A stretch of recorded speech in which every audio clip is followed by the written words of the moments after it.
Deməli, bu günləri qərar verdim ki, bu günləri ateistlərin, bu dinsizlərin, imansızların, bu dinsizşünasların və yaxud da İslam pərdəsi altında gizlənmiş, qalstuklu, üzü qırxılı bu ilahiyyatı bitirmiş bu dinsizşünasların hillərinə, şübhələrinə və yaxud da müsəlmanları öz yollarından, Allahın və Rasulunun dinindən uzaq etmək üçün ortaya atdığı bəzi cılız şübhəli suallar var ki, onları cavablandıraq. Həm özümüz üçün faydalı və həmçinin də dinləyicilər üçün faydalı olsun deyənə bir neçə sualları gətirmişəm. İnşallah ki, o sualları bir-bir cavablandırmağa çalışacağım. Və ilk öncə də hər bir kəsdən də paylaşmağı, bölüşməyi yaddan çıxarmayın. Nə qədər çox insanlar bu videolardan xəbərdar olsalar. Bir o qədər də bu dırnaqarası ilahiçiləri, bu yalancıları, bu şarlatanları, din və İslam pərdəsi altında insanları dinsizliyə, imansızlığa, ateizmə, deizmə sürükləyənləri tanımış, onların hilələrindən, yalanlarından agah olmuş olarsınız, dəyərli dinləyicilər.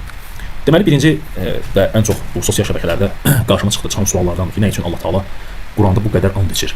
Yəni Allah Taala'nın bu qədər yaratdıqlarına and içməsinin səbəbi nədir? Nə üçün Allah bu qədər and içir? Və burada belə bir videoda qarşıma çıxıb, istəyirəm onu dinləyək və sonra cavablandıraq. Allah dəfələrlə Quranda and içir. Zeytuna and içir, əncirə and içir.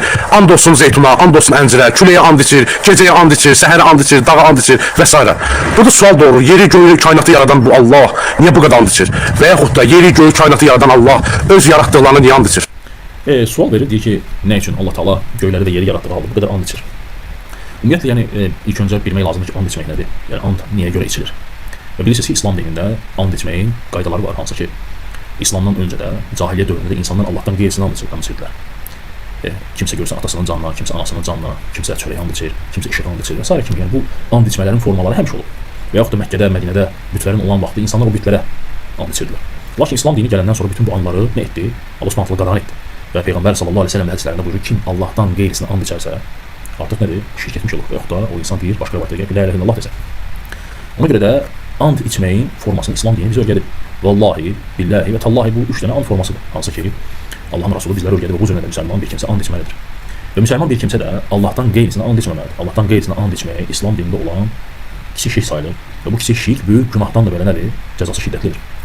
Ona görə də and içməyi yalnız Allah olmalıdır.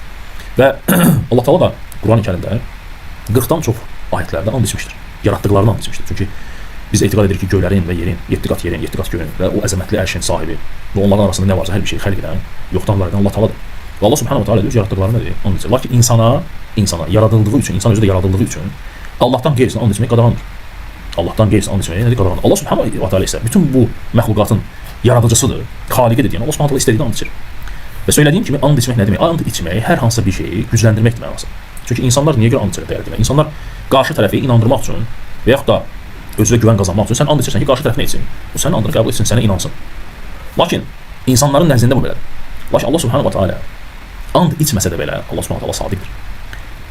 Allah Taala'nın Qurani-Kərimdə xəlq etdiklərini and içməsi o şeyin halına, nəyə ki and içilir, ona nəzər salmağı Allah Taala bizə yetirir, yönəldir. And içilənə diqqət etməyi Allah Taala bizə yönəldir. Mühüm olmasına fikir vermək üçün Allah Taala and içir. Ona görə görürsən ki, Qurani-Kərimdə Allah Taala peyğəmbərə də and içir. Ey Muhammed, sənin canına and olsun ki, onlar sərxoşluqları içində veyil-veyildir gəzirdilər. Hicr surəsi 70-ci ayət. Və yaxud da Allah Subhanahu taala özünə and içir Qurani-Kərimdə. De, xeyr, Rəbbinə and olsun ki, siz mütləq diriləcəksiniz. Allah Subhanahu taala bu ayətlərdə and içməklə o işin mühümlüyünü göstərir ki, insanlara ki, yəni vallahi ki, kim ki axirəti dirilməyi inkar edirsə, mütləq Allah Subhanahu taala onları diriləcək. Və qiyamət günü mütləq diriləcəksiniz. Və yaxud da Allah Subhanahu taala Qurana and içməsi, və yaxud da mələklərə and içməsi, və yaxud da insana and içməsi, zamana, vaxta and içməsi, Tur dağına, günəşə, ulduzlara, aya və s. əncirə, zeytuna, Qurani-Kərimdə 40-dan çox ayətlərdə Allah Taala'nın bu and içməsi keçir. Və yaxud da Allah Subhanahu taala Mə'aric surəsində buyurur ki, and içirəm məşriqlərin və məğriblərin Rəbbi olan Allaha. Vat-tin, vaz-zeytun, and olsun əncirə, and olsun zeytuna, and olsun dağa, and olsun yazılmış kitaba. Və yaxud da başqa bir ayətdə Allah Subhanahu taala buyurur ki, gecə vaxtı, gecə çıxıb gündüz batan ulduzlara and olsun. And olsun Sina dağına, and olsun bu əmin, güvənilən şəhərə, and olsun dağa, and olsun yazılan kitaba. Bu Allah Subhanahu taala'nın and içməsidir.